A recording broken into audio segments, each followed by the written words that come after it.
Om Shri Sairam. Thank you so much sir. Sairam. లేదు, because with your Rudra Satsanga, I successfully completed my 52nd spiritual booklet. Sairam. ఈ మధ్య కొంచెం నేను బయట ట్రిప్పులు వెళ్ళటం వల్ల కొన్ని దైనందిన కార్యక్రమాలు కొన్ని వెసులుబాటు కుదరలేదు, తీసుకుపోవడం కుదరలేదు. ఇవన్నీ బరువు కదా అక్కడ. ఈ బుక్స్ కూడా ఏం తీసుకుపోలేదు. అవునవును. Today I completed my 52nd spiritual booklet. బయటికి పోయిస్తే నాకు అద్భుతమైన మసాజ్ చేశాడు. ఎవడు చేస్తాడు సార్ ఈ కలికాలంలో? అవునవును. రూపాయలు ఇస్తే సరిపోయింది సార్ నా బాడీ మసాజ్ చేసినందుకు. ఎంత ప్రేమతో చేసేది అంటే సార్, డబ్బుల గురించి ప్రస్తావన చేయట్లా. హీ నో మీ పెట్టి వెల్. నేనేదో 100 రూపాయలు ఇస్తాను కాదు, మీరు 100 రూపాయలు ఇస్తే మీకు మసాజ్ చేయరు. హీ నో మీ పెట్టి వెల్, హీ సీయింగ్ మీ పెట్టి well on the road. What swami is making me, నేను చేయట్లా. అటువంటి యాక్చువల్లీ ఇవాళ కూడా నేను రెస్ట్ తీసుకుందాం అనుకున్నాను సార్. నేను మొన్న 2-3 రోజులు పాటు మాట్లాడుతున్నాను. Today I want to be actually totally silent. బయటకు వెళ్ళొచ్చు, బట్ మీరు మాట్లాడిన తర్వాత ఐ కెనాట్ సిట్ సైలెంట్లీ. నేను మాట్లాడకుండా కూర్చున్నానంటే లేదు, నేను మాట్లాడాలి. I should speak something. So will go from last లో జ్యోతిషాం జ్యోతి, అంతర్జ్యోతి, ఆత్మజ్యోతి. ఆత్మజ్యోతి దర్శనం అయితే చాలు sir. Self realization, that is the final step. ఆత్మ సాక్షాత్కారమే ఆత్మజ్యోతి దర్శనం. ఆత్మ సాక్షాత్కారం ఇది 4th ల్యాడర్ లో 4వది. ఫస్ట్ స్టెప్ ఆత్మ విశ్వాసము, ఆత్మ తృప్తి, ఆత్మ త్యాగము, ఆత్మ సాక్షాత్కారమే ఆత్మజ్యోతి దర్శనం. ఆత్మజ్యోతియే పరమాత్మ జ్యోతి అండి, పరంజ్యోతి అండి. పరంజ్యోతి నాట్ డిఫరెంట్ ఫ్రమ్ ఆత్మజ్యోతి. ఎగ్జాక్ట్లీ. నేను ఒక మేడం చెప్పిన దానికి నేను స్వస్వరూప జ్ఞానం గురించి మన ఆర్గనైజేషన్కి వచ్చాము. To know our self who am I. ఇది ఓన్లీ పర్పస్. అంతేగాని 1600 రోజులు సత్సంగం చెప్పావా, లేకపోతే 105 శతరుద్రియాలు చేసా. మీరు ఎంత what is the base for శతరుద్రియ అంటే వాళ్ళకి కోపాలు వస్తాయి ఇప్పుడు మనం చెప్తే. లక్షలు పెట్టి మేము స్పెండ్ చేస్తున్నాము, మాకు శతరుద్రియ దర్శనం యొక్క బేస్ తెలీదా అంటే నేనేం చెప్పలేను. చెప్పలేను సార్. ఇన్ని లక్షలు పెట్టి శతరుద్రియాలు చేస్తున్నాం, మాకు దాని బేస్ తెలీదా అంటే నేనేం చెప్పలేను. మీరు what is the base for శతరుద్రియ దర్శనం అన్నారు కదా, అగ్రాహ్యం అనేది. లేదు, వాడు ఒక్కొక్క మాట స్వామి వెతుకుతున్నాను. ఇది ల్యాబొరేటరీ దొరకదు సార్. మోడర్న్ ఫిజిక్స్ దొరకదు, ప్రాక్టికల్ ఫిజిక్స్ దొరకదు, క్వాంటమ్ ఫిజిక్స్ దొరకదు. ఇది ఇప్పుడు ఆత్మ చైతన్యం ఏంటో మొత్తం ఎనాలిసిస్ చేశారు, ల్యాబొరేటరీలో పెట్టారు, టెస్ట్ ట్యూబ్ లో పెట్టారు, కదలటం లేదు మరి. సార్ చైతన్య స్వరూపాన్ని ఏ పాళ్ళలో ఉందో మొత్తం మిక్స్ చేసే ల్యాబ్ లో ఆ యొక్క క్రూసిబుల్ లో పెట్టాడు, టెస్ట్ ట్యూబ్ లో పెట్టాడు, బట్ ఈస్ నాట్ మూవింగ్. అన్ని కలిపినప్పుడు కదలాలి కదా, ఇట్స్ నాట్ మూవింగ్.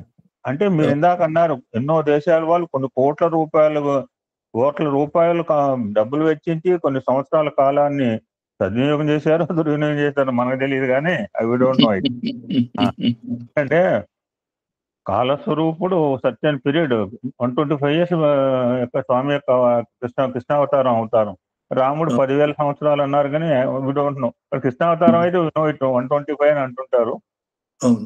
సో అటువంటి కాలస్వరూపుడు ఒక దేహాన్ని ధరించి ఒక జస్ట్ కుదించుకొని ఒక అవతార రూపంలో ఇంకొక మా అద్భుతం అని చెప్పారు సార్. ఈ యొక్క నిరాకార తత్వానికి క్లోజ్ ప్రాక్సిమిటీ ఏదంటే అవతారం. నిరాకార తత్వానికి వాట్ ఈస్ ద క్లోజెస్ట్ సామీప్య proximity, what is the proximity closest అంతకంటే ఏమిటంటే అవతారం. టేకనే సంకల్ప తను రావాలని అనుకున్నాడు బట్టి వచ్చాడు సార్. మళ్ళీ ప్రేమసాయి ఎప్పుడు వస్తాడంటే ఆయన అనుకోవాల్సింది, మనం ప్రే చేస్తే రాడు, మనం ప్రేయర్ చేయాలి. కరెక్ట్. ఎన్ని అవతారాలు వచ్చింది కూడా రెండు పాజిటివ్ ప్లస్ అండ్ మైనస్ కలిస్తేనే అవతారం వస్తుంది. అంతే, ప్లస్ ఉండాలి, మైనస్ ఉండాలి. మంచి వాళ్ళ ప్రేయర్స్ ఉండాలి, నెగిటివ్ సైడ్ మనకొద్దు డార్క్ సొసైటీ గురించి. So positive. అందుకనే వాళ్ళు మంచి వాళ్ళని ప్రే చేసుకుంటారు, దుర్మార్గులు దుర్మత్వం పెరిగితే అవతారం ఎన్ని అవతారాలు వచ్చినాయని మనం చూసాం.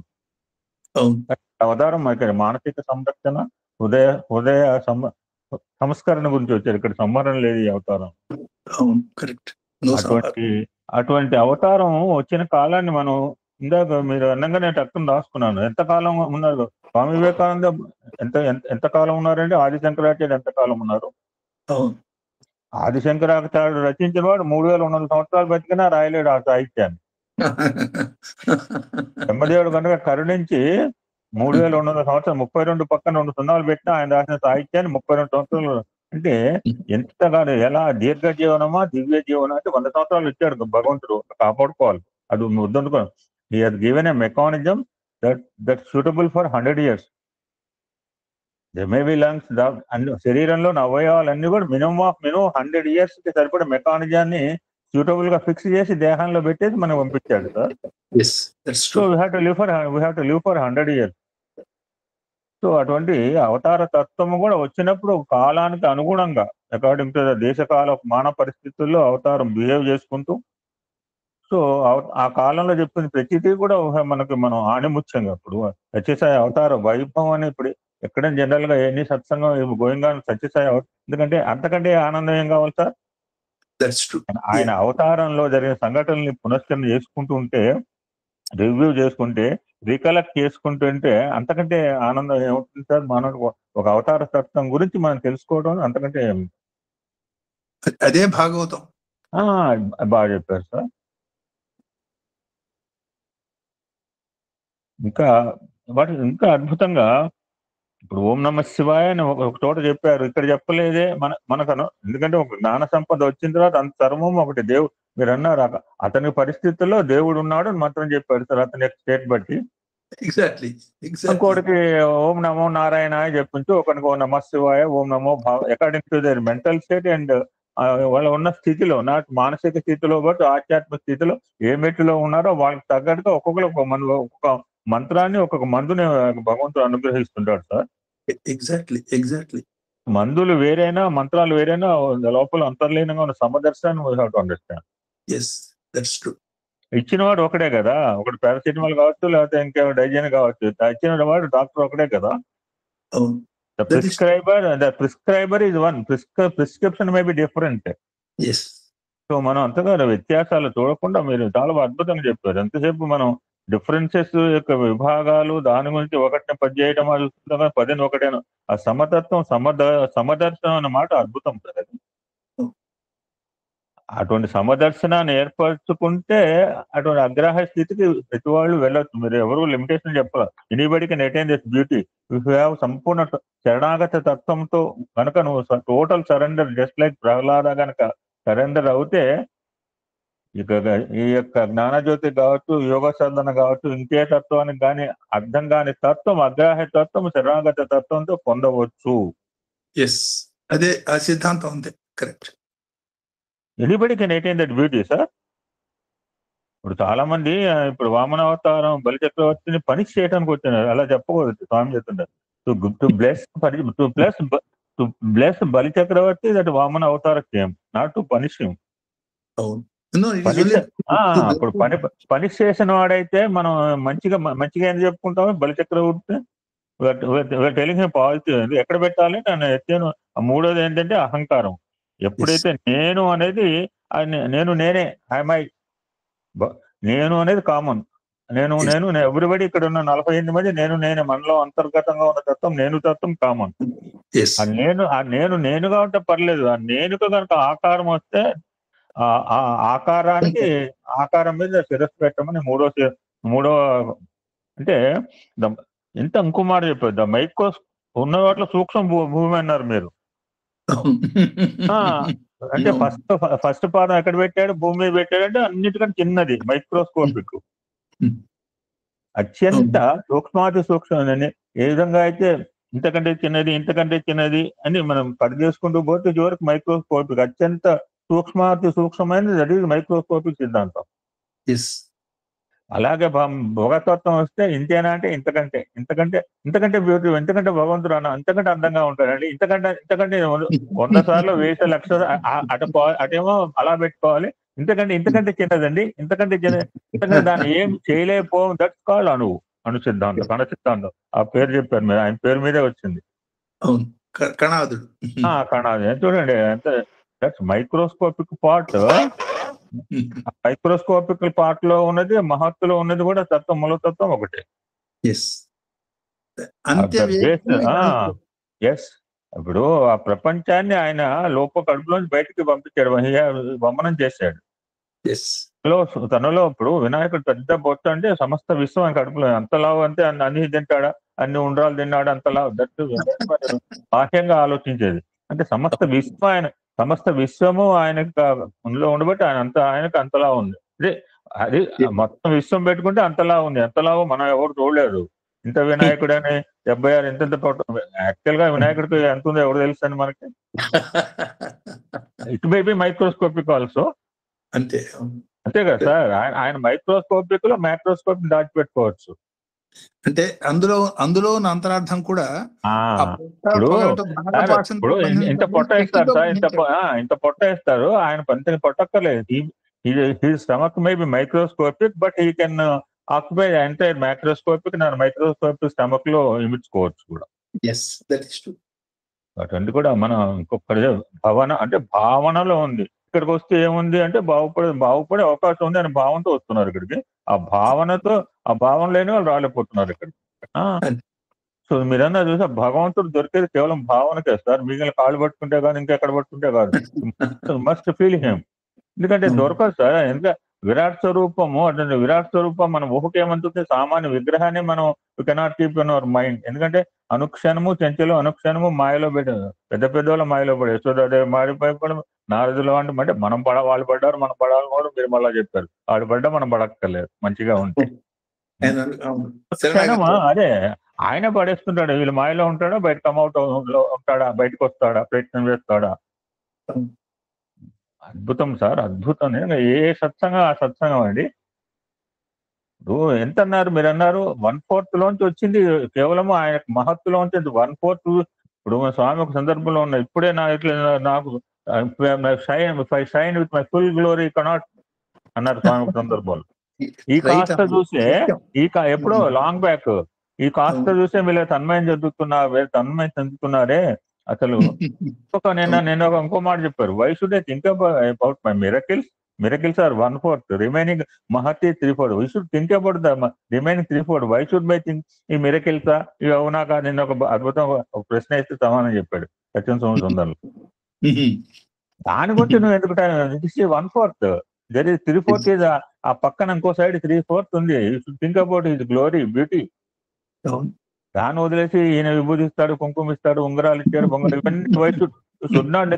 కాలాన్ని వృధా చేసుకోవద్దని కూడా చెప్పారు ఈ మిరకిల్స్ లీలల గురించి. ఎందుకంటే దిస్ ఈజ్ 1/4, 3/4 ఈజ్ మహత్, ఈజ్ దేర్ బ్యాలెన్స్. అటువంటి 3/4 తత్వాన్ని అర్థం చేసుకోవాలంటే కేవలం భావన, హృదయ భావన, నాట్ మానసిక భావన, హృదయ భావన. అంతే. Wonderful sir, thank you so much. Thank you. Sairam. So questions, any questions you can ask.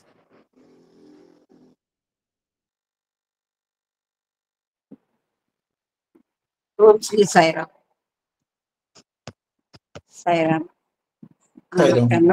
Brahmarishi Dr.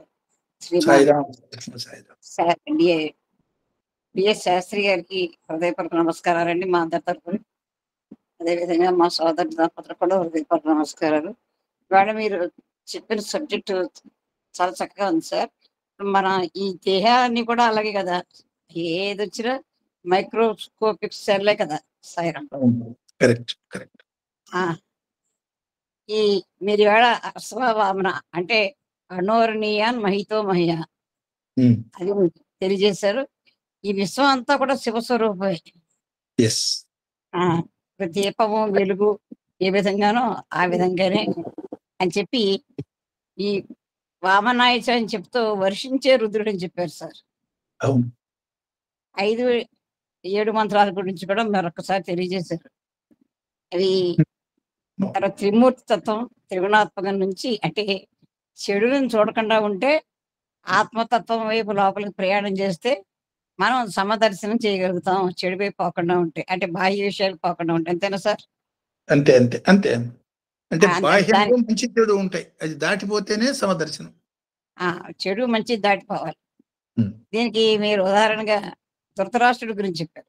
ఆ ప్రపంచం మీద భౌతిక విషయాల మీద ఆధారపడి తన కొడుకులకి విజయం రావాలని మొత్తానికి ఏమీ లేకుండా పోయారు. మరి పాండవులు ఆ కృష్ణ భగవంతుని పట్టుకున్నారు కాబట్టి దానికి మీరు ఉదాహరణ తెలియజేశారు. Yes. అణు అంటే చిట్ట చివరి స్థితి. చిట్ట చివరి అవును. స్థితి అంటే అంతే కదండి సార్? అంతే అంతే అంతే దాని డెఫినేషన్ అంతే. అంత్య లయత్వం ఇది అణుత్వం. దానికి కణాది మహర్షి గురించి చెప్పారు. ఉమ్. భూగర్భంలోకి వెళ్ళిపోయిన తర్వాత ఆ లోపల ఉన్న దానికంటా కూడా సూక్ష్మమైనది ఇంకోటి ఎంతో ఉంది. భూగర్భ శాస్త్రవేత్తలు కనిపెట్టినప్పుడు ఆ అవును. సూక్ష్మమైనది కనిపెట్టినా కూడా అంతకన్నా సూక్ష్మమైనది ఉంది. అదే భగవత్ శక్తి. అదే భగవంతుడు ఎగ్జాక్ట్లీ. దాన్ని క్వార్క్ అన్నారు, హిగ్స్ బోసన్ అన్నారు, ఏవో పేర్లు పెట్టారు. అదే తర్వాత ఈ మనం కళ్ళతోటి 27 degrees మాత్రమే చూడగలం. అవును. 130 degrees ఉంటే మనకి ఎంత చిన్న మన సూక్ష్మ మన దృష్టి చూడండి. ఎలా 360 degrees, not అది సరే 360 సరే degrees. అది సరే సరే 360 అవును. అంటే మనం ఎంత మానవ జన్మ ఇంకా ఎంత ఇదిగా ఉందో చూడండి. 360 degrees లో మనం అదే 360 చేశారు. కొంచెం హెల్త్ కూడా బాగాలేదు, దాంతో కొద్దిగా విన్నదానికి కొద్దిగా మరుపు కూడా వచ్చింది. 27 degrees మాత్రమే చూడగలం. చిత్తో మీరు భవానీ భావనాగమ్య తెలియజేశారు సార్. అరణ్యాన్ని ఛేదించుకుంటూ పోవడం అని తెలియజేశారు సార్. తర్వాత మన చాలా గొప్పమైనవి బ్రహ్మ విష్ణు తత్వాలే చాలా గొప్పవి అనుకుంటాం. అంతకన్నా కూడా అతీతమైనది భగవతత్వము. కరెక్ట్. ఏది చేసినా కూడా నిర్లక్ష్యం పనికిరాదు. ఏదైనా నిర్లక్ష్యం అనేది ఉండకూడదు. తర్వాత మీరు గంగ కన్నా ముందే గోదావరి వచ్చిందని చెప్పారు సార్. అవునమ్మా నిజం. గౌతముడు అవును గౌతముడు ఎప్పటివాడు వృద్ధగంగా అంటారు. గోదావరిని ఒక పేరు వృద్ధగంగా అంటే గంగ కన్నా ముందే. తర్వాత గంగ భగీరథుడి ప్రయత్నం వల్ల గంగ వచ్చిందని చెప్పారు సార్. ఆ నది పుట్టుక చాలా సూక్ష్మమైందని చెప్పారు. అవును. తర్వాత మీరు నారదుడు ప్రహ్లాదుడు గురించి మొదటి బాల వికాస గురువు మీరు చాలాసార్లు చెప్పారు సార్. నిజంగా మొదటి బాల వికాస గురువు నారదుడే. మనం ఈ రెండు కళ్ళ మధ్యని చూడలేం, కానీ ఆ కళ్ళు మూసుకుని అంతర్నేత్రం కనుక తెలుసుకుంటే అన్ని చూడగలం. భగవంతుడు చూడగలం. అంతేనా సార్? అంతేనమ్మా. అంటే సాధన ఇండైరెక్ట్ గా ఇండికేట్ చేస్తున్నాడు, దృష్టి ఎక్కడ పెట్టాలో ఇండికేట్ చేస్తున్నాడు ఆ మంత్రంలో. తర్వాత మళ్ళీ కిందసారికి మళ్ళీ ఇప్పుడు మళ్ళీ ఎలాబరేట్ చేశారు. నీలతో ఇంత మధ్యస్థ విద్యుత్లేక అనవాస్వర. సంపూర్ణ శరణాగతితో మాత్రమే మనం చూడగలం సార్. సంపూర్ణ శరణాగతి రావాలంటే మీరు ఇంకా ఎన్ని సాధన చేయాలి సార్? అంటే శరణాగతి ఆయన యాక్సెప్ట్ చేస్తే శరణాగతి జరిగింది. ఆయన యాక్సెప్ట్ చేసేలా మనం సాధన చేయాలి. అదే సాధన. శత్రుద్రియ తత్వం కూడా చెప్పారు. తర్వాత బలి వామన చక్రవర్తి చెప్పారు. ఆ బలి అహంకారం అనేది ఉండకూడదు. అది నేను అయితే పర్వాలేదు, కానీ ఈ దేహంతో కూడింది అయితే అహంకారం పనికిరాదు. అది పాదుకాంత దీక్ష అని సార్ చెప్పారు. మీరు పాదుకాంత దీక్ష అని చెప్పారు.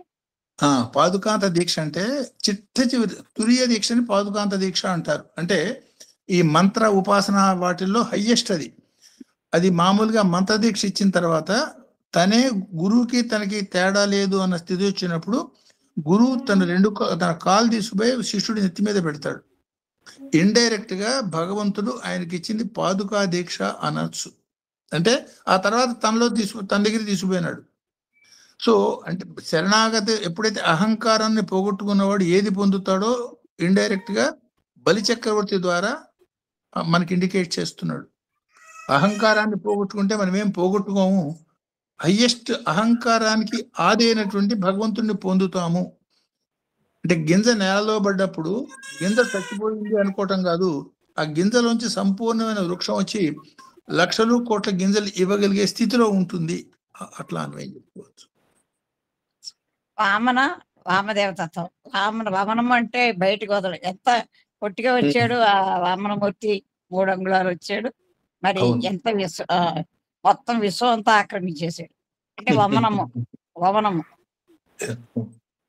అంటే వమనం అంటే బయటకు వదలడం, అంతే కదా సార్? ఓమనం అంటే వాంతి, తెలుగులో చెప్పాలంటే వాంతి అనొచ్చు. అదే మన వామిటింగ్స్ అంటాం కదా, లోపల పెట్టి. అది సంస్కృతంలో ఓమనం. తర్వాత మీరంతా ఈ రోజంతా కూడా ఆత్మతత్వం గురించి చెప్పారు. మా సోదరుడు అడిగిన దానికి చక్కగా గుర్తు చేశారు. ఈ తైత్రీయ ఉపనిషత్తులో తిత్తిరిపక్షుల గురించి చెప్పారు. ఇది శుక్ల యజుర్వేదంలో అని చెప్పారు. తర్వాత స్వామి షిరిడీ సాయి అవతారంలో వండినది ఇప్పుడు నేను వడ్డిస్తున్నానని స్వామిని అంతా చేసి చూపించారని చెప్పారు. తర్వాత గురు శిక్ష సాంప్రదాయం గురించి చెప్పారు సార్. మీరు అద్భుతంగా ఉంది. గురు శిక్ష సాంప్రదాయంలో చర్చ అంటే ఒకళ్ళొకరు చర్చించుకుంటారు. ఒకటి చెప్పడం ఒకళ్ళు అప్పు చెప్పడం కాదు. చర్చ ఎగ్జాక్ట్లీ. సిద్ధించేది సిద్ధాంతం, అంతే కదా సార్? అంతంలో వచ్చిన సిద్ధి సిద్ధాంతం. అంతంలో వచ్చింది సిద్ధి సిద్ధాంతం. తర్వాత మీరు సోమకాసురుడి గురించి చెప్పారు. తర్వాత ఏలులో తర్వాత మనం చెప్పారు. లిమిటేషన్స్ తో వచ్చిన స్వామి అన్లిమిటెడ్ గా ఎంత చూపించారు సార్? అలా అంటే మానవాకారం ధరించి మళ్ళా మామూలుగా ఉండి అత్యుత్తమైన విశ్వరూపాన్ని కూడా చూపించారు స్వామి. ఎగ్జాక్ట్లీ. అదే ఆలాధ్యుడు అంటే అదేనా సార్? ఆలాధ్య ఆతార్య. ఆలాధ్యుడు అంటే మన కారణ పరమాత్మ, ఆతార్య అంటే అవతారి. భగవతత్వాన్ని గుర్తించాలండి. సముద్రంతో మీరు పోల్చారు. ఒక బకెట్ తీసుకుంటే వచ్చిన నీరు ఒకటేలా ఉంటుంది, సముద్రంలో నీరు ఒకటేలా ఉంటుంది. కానీ సముద్రం అనేది భగవంతుడు అనేలా.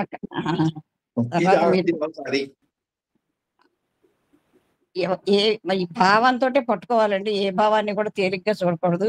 ఇప్పుడు ఏదైనా చెప్పినా కూడా దాన్ని గ్రహించి మన భావాన్ని ఎలాబరేట్ చేసుకుని ఆ భావంతో మనం భగవంతుని పట్టుకోవాలి. సంపూర్ణ శరణాగతత్వంతో అణోరు నియాన్ మహితో మహియాన్ అని ఇవాళ మీరు చెప్పిన దానికి నాకు అర్థమైన విషయం సార్. ఇంకా కొన్ని విషయాలు మీకు మా అందరి తరఫున హృదయపూర్వక నమస్కారం సార్. నువ్వు మాట్లాడటమే కాక మేమైతే రాసుకున్నాం. నువ్వేం రాసుకున్నావు? నువ్వు హృదయంలో రాసుకుంటున్నావు, మైండ్ లో రాసుకున్నావు. మేము డిలీట్ చేసుకోవాలి. మేము డిలీట్ చేయాలంటే సోమకాసుని ప్రే చేయాలి. ఓ సోమకాసురా కమెంట్ డిలీట్ నేను ప్రే చేయాలి. నేను ప్లీజ్ సోమకాసురా కమెంట్ డిలీట్ మై అని ప్రే చేయాలి. ప్రే మేము పుస్తకాలు నింపుతాను. ఇప్పుడు 50 నువ్వే writing in the heart, your writing in I'm not speaking about brain. No problem, no leave it. Sir నేను మిస్ చేసిన వర్డ్స్ మా సిస్టర్ క్యాచ్ చేసింది sir. These are the supreme words ఇవ్వాలి సార్. ఆచార్య అండ్ ఆలాధ్య ఆల్రెడీ ఎక్స్ప్లెయిన్ ఇన్ ఫస్ట్ అనువాకం చెప్పారు, ఇప్పుడు చాలా బాగా చెప్పారు. ఎటువంటి అద్భుతమైన పదాలు సార్. అంటే మనందరి మీద ఎంత కరుణామూర్తికి ఎంత కరుణ ఉంటే ఆ రూపంలో రావాలండి. ఎగ్జాక్ట్లీ. ఎందుకు రావాలి? ఆయనకి ఎందుకు రావాలి? What is the next? ఆయనకి ఎందుకు రావాలి? అందుకనే బహుశా అవతరించట్లో అర్థమైన మన జనులపై ప్రేమ వాత్సల్య పరతతోడ మన మీద ప్రేమ వాత్సల్యము shapeless person taken a shape అండి. ఎగ్జాక్ట్లీ. ఇప్పుడు ఎక్కడ ఉన్నాడంటే మళ్ళీ ఆయన ఒరిజినల్ ఫామ్ లో ఉన్నాడు. ఇప్పుడు ఎక్కడ ఉన్నాడు అంటే in his original real form, original and real form లో ఉన్నాడు స్వామి. మీరు ఎంతసేపు ఇన్ని పాద నమస్కారాలు ఇచ్చారు అంటే మీరే చెప్పారు. సంబడి అట్లు మనకి ఎన్ని పాద నమస్కారాలు దొరికాయంటే నాకు 5 10 అంటే అనొచ్చు. నాకు రోజు పాద నమస్కారం ఇస్తానట్టు ఒక ఆయన ఆశ్చర్యపోయాడు. ఇది ఎక్కడిది?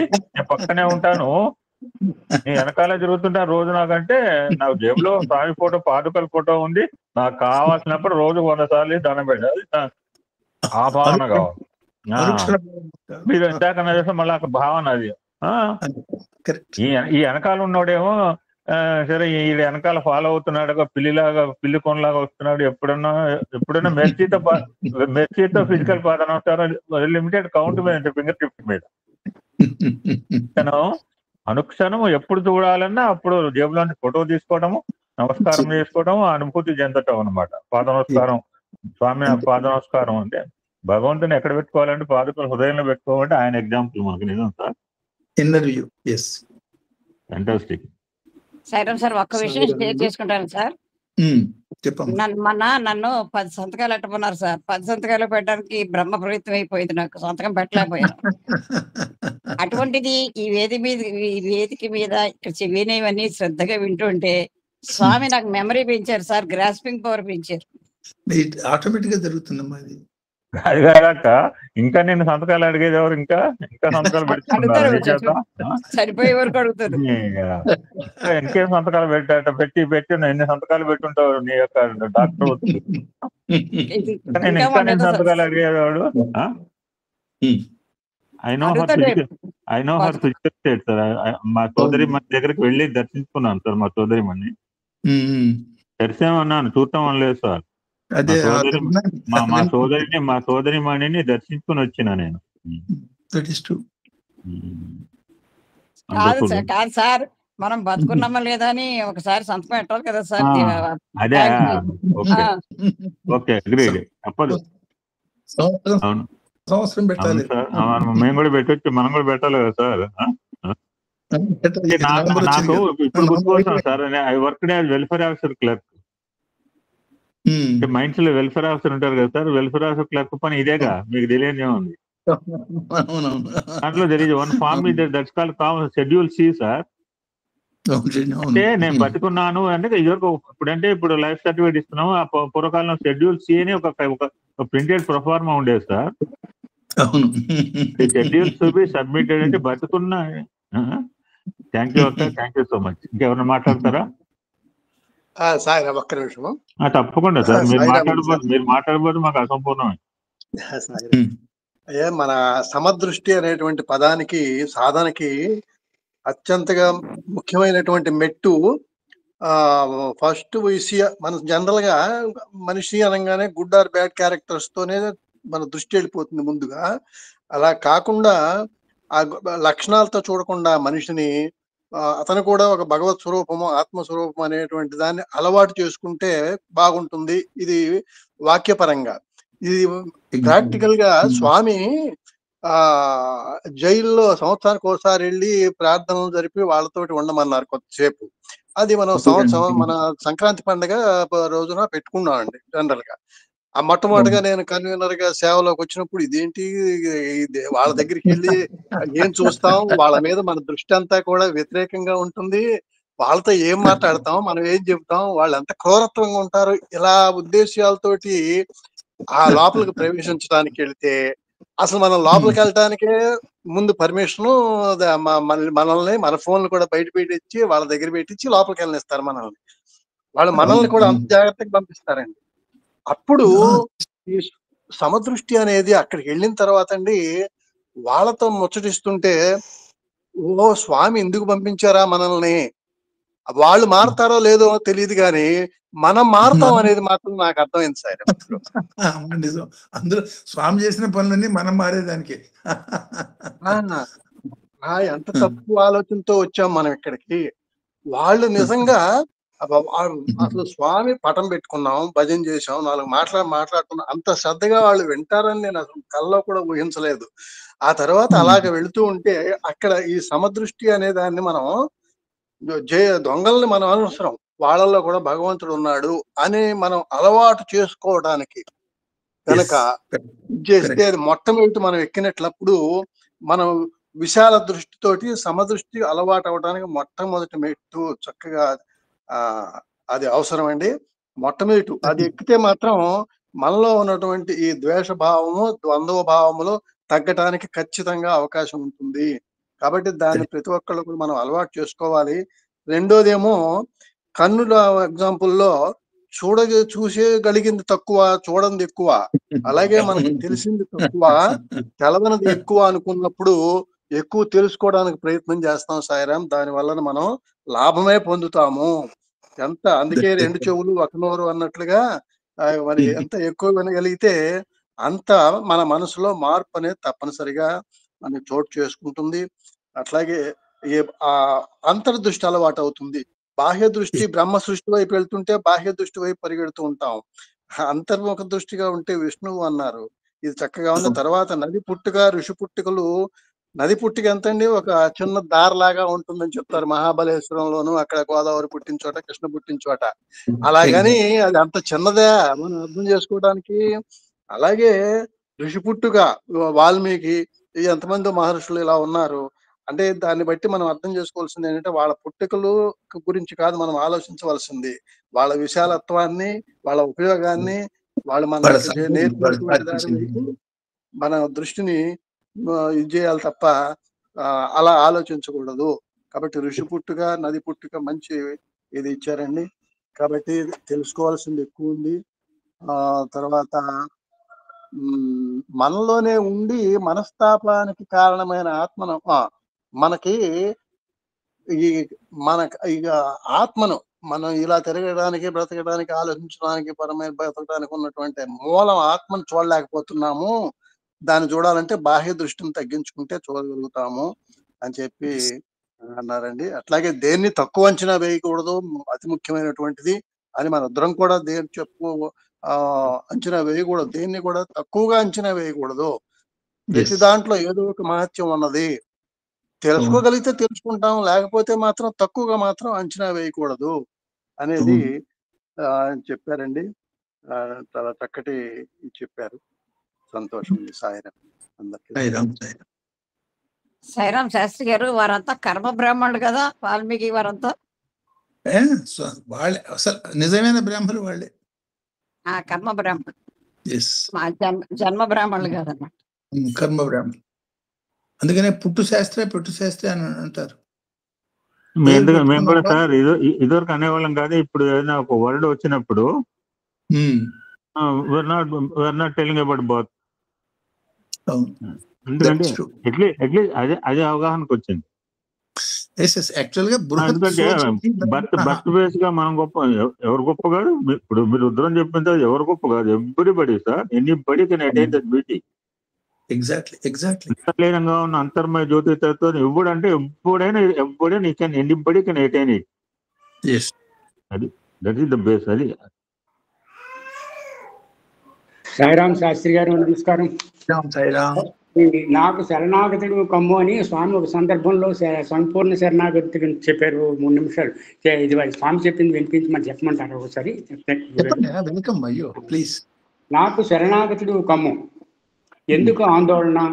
నీ వ్యవహారంలో నన్ను శ్రద్ధ తీసుకొని వాటిని గురించి ఆలోచించవలసింది నేను.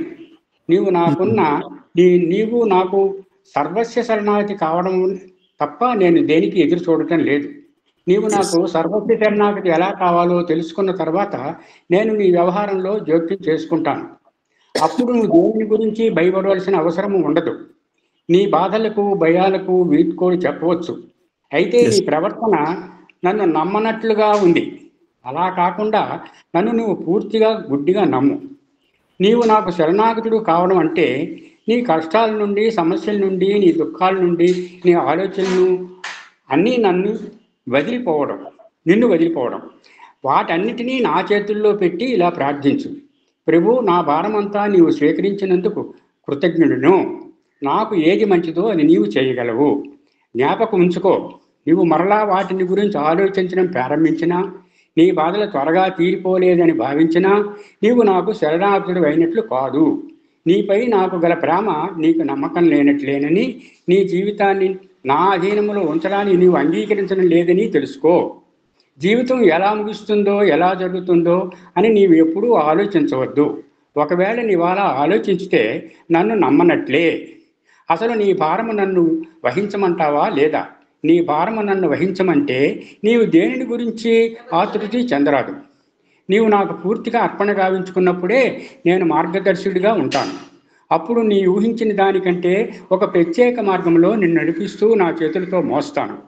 నిన్ను బాధించే నీ ఆలోచనలు, బాధలు అసలు ఏవైనా ఉండని నీవు ఏమైనా చేయగలను నేను. అది లౌకికమేనా లేక పారమార్థికమా? ఎప్పుడు నీవు నా వైపు పూర్తిగా తిరిగి స్వామి భారమంతా నీదేనని ప్రార్థించినప్పుడు, నీవు నన్ను పూర్తిగా విశ్వసించినప్పుడు, నిన్ను నాకు సమర్థించున్నప్పుడు, నీవు నాపై పూర్తిగా ఆధారపడినప్పుడు నేను ఏదైనా చేయగలను, చేస్తాను. నీవు కోరుకున్నట్లుగా నేను చేయాలనుకుంటే నీవు నన్ను నమ్మనట్లే. నీ కోరికలను నాకు విన్నవించుకున్నట్లు మాత్రమే అవుతుంది. ఒక రోగ నివారణకు వైద్యుని వద్దకు వెళ్ళి రోగ నివారణోపాయం వైద్యునికి చెప్పినంత ప్రయత్నించినట్లుగా నీవు నా వద్ద ప్రవర్తించవద్దు. ఎప్పుడు కూడా స్వామి ఈ సమస్యను ఇచ్చినందుకు కృతజ్ఞతను, దాని నివారణోపాయము కూడా తమరే అనుగ్రహించండి. నాకేది మంచిదో అది మీకే తెలుసు అని ప్రార్థించు. కొన్ని సందర్భాల్లో సమస్యలు తగ్గకుండా పెరుగుతూ ఉంటాయి. దానికి ఆందోళన చెందవద్దు. నాపై పూర్తిగా విశ్వాసంతో కళ్ళు మూసుకొని ఇలా ప్రార్థించు. స్వామి మీరు దానిని చేయగలరు, అనుగ్రహించండి అని ప్రార్థించినప్పుడు అవసరమైతే నేను ఎట్టి మహిమనైనా చేసి దాన్ని నివారిస్తాను. నేను ఎప్పుడూ నీతోనే ఉంటాను, నీకు సహాయం చేస్తాను. అయితే ఇదంతా ఎప్పుడు నీవు నాకు సంపూర్ణ శరణాగతుడు అయినప్పుడు మాత్రమే. శ్రీ సత్యసాయి బాబా. సాయిరామ్ సార్. మనం ఏం చేయాలంటే చిన్న ఎగ్జాంపుల్ ఒకటే చిన్న ఆయన చెప్పి ఒక బంగారం ముద్ద తీసుకుపోయి ఒక అంశాలకు ఇచ్చి నాయన నాకు ఒక నగ చేసి ఇవ్వమని చెప్పాలి. ఆయన అంటాడు అదే నేను కటింగ్ చేస్తాను అంటే అవి ఏం చేయొద్దంటే నీ నగ నువ్వు తీసుకు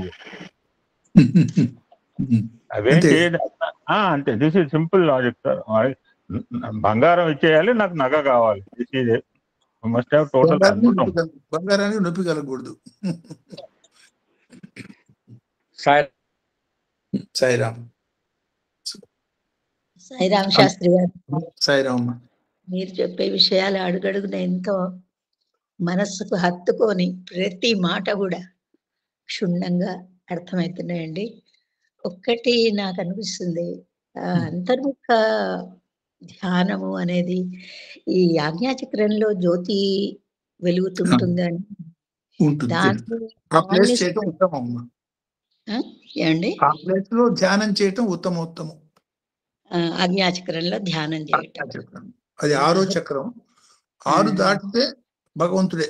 6 దాకా మనం ప్రయత్నం చేసుకోవట్టుగా అక్కడే చేసేటట్టయితే యాక్చువల్గా ఈ పరంగా గణపతిని మూలాధారం ఉంటాం. చాలా పెద్ద బొజ్జ ఇందాక అనుకున్నామే. ఆ గణపతిని పొటెన్షియల్ ఎనర్జీ అనుకోవచ్చు, స్థిరమైనటువంటి శక్తి. సుబ్రహ్మణ్య స్వామిని కైనటిక్ ఎనర్జీ అనుకోవచ్చు. ఎందుకని ఎలక్ట్రిక్ ఎనర్జీ లాగా బిసతంతు తనీయసి అని అమ్మవారి నామంలో చెప్పినట్టుగా ఇక్కడి నుంచి అక్కడికి తీసుకుపోయే శక్తి, ఎలక్ట్రిఫై చేసి తీసుకుపోయే శక్తి సుబ్రహ్మణ్య స్వామి తత్వంగా అర్థం చేసుకోవచ్చు. ఈ స్థితి మూలంగా మనం పొందేదాన్ని శివశక్తుల యొక్క ఐక్యతని ఆ బ్రహ్మరంధ్ర స్థానంలో, అంటే దాన్నే కైలాసం, కీలాస్య కైలాస అంటే ఎక్కడ ఆనంద స్థానం అని బ్రహ్మరంధ్రం ఏదైతే అంటామో దానికి తీసుకుపోయే మార్గాన్ని ఈ ఇద్దరు సోదరులు అంటే గణపతి సుబ్రహ్మణ్య స్వామి, అందుకనే వాళ్ళకి గురుత్వం ఆది గురు తర్వాత వెళ్ళి గుహ రూపంలో ఆయన, గణపతి రూపంలో ఈయన. అసలు గకారమే గురుస్వరూపం. ఆ గురుస్వరూపానికి మూలాధారం నుంచి పైకి అవ్వయారు కదోసారి చెప్పాను, తొండంతో తీసుకుపోయి కైలాసంలో పెట్టాడు అని. ఆ మాదిరిగా దీన్ని అన్వయం చేసుకోవచ్చు. 6వ చక్రంలో చేసిన సాధన అక్కడ దాకా తీసుకుపోతుంది. ఎస్. ఈ ఇంకొకటి అండి, హృదయంలో కమలము జ్యోతి అనేది కూడా, హృదయం అనేది వ్యాపక స్థానం, విష్ణు స్థానం కాబట్టి హృదయంలోనే దీన్ని అనుభూతం అంటే హృదయంలో కల్మినేషన్ అక్కడ ఒక్కొక్కటి ఒక్కొక్క జంక్షన్ బాక్స్ అనుకోండి. మొట్టమొదటి పుట్టుక స్థానానికి సంబంధించిన జంక్షన్ బాక్స్ బ్రహ్మ గ్రంథి, రెండోది విష్ణు గ్రంథి, అది హృదయ స్థానానికి సంబంధించింది. అది దాటిపోయినప్పుడు అక్కడి నుంచి లయత్వానికి సంబంధించి మనం భగవంతుల్లో ఐక్యమైపోయేదానికి సంబంధించిన స్థితులు ఏర్పడతాయి. చాలా చాలా ధన్యవాదాలండి. అంటే పుట్టుక, పెరగటం, లయం, నాశనం కాదు. లయం అంటే నెక్స్ట్ లెవెల్కి పోవటం. 1వ క్లాస్ లయం అయిపోయి 2వ క్లాస్కి పోతాడు అంటే లయాన్ని కొంచెం తప్పుగా అర్థం చేసుకుంటారు. లయాన్ని మరణం కింద భావిస్తారు. లయం అనేది ఇది గతించిపోయి అది ఉత్పన్నం కావటం. 1వ క్లాస్ గతిచ్చింది, 2వ క్లాస్ వచ్చింది, 2 గతిచ్చింది, 3 వచ్చింది. అట్లా లయతత్వాన్ని అట్లా అర్థం చేసుకోవాలి. ధన్యవాదాలండి మీకు మరి సాయిరామ్. నమస్కారం. Okay sir, thank you so much. అందరికీ నమస్కారం. నెక్స్ట్ వీక్ కలుసుకుందాం. సాయిరామ్.